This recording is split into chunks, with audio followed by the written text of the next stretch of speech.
whether National Commission for Scheduled Castes, NCSC, can enforce the implementation of constitutional reservation for the scheduled castes in the religious minority institutions?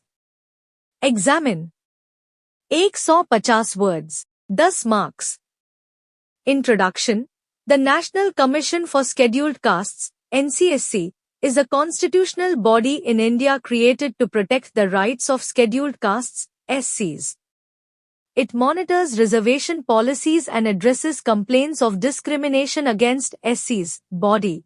Key constitutional provisions for SC reservations include Article 15(4) and Article 16(4). These articles allow the state to create special provisions for the advancement of SCs in education and public employment.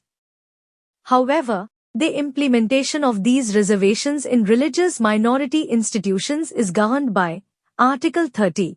This article grants religious and linguistic minorities the right to establish and manage their educational institutions, safeguarding their cultural identity. The Supreme Court has ruled that enforcing reservation policies in minority institutions may violate these rights. The NCSC's role is limited to monitoring and addressing grievances. It cannot enforce reservations in minority institutions.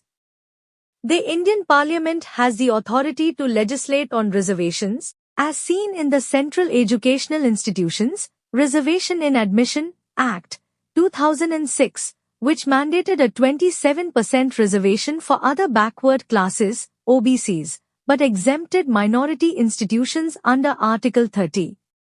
Conclusion. While the NCSC is vital in protecting SC rights, it cannot enforce reservations in religious minority institutions due to Article 30.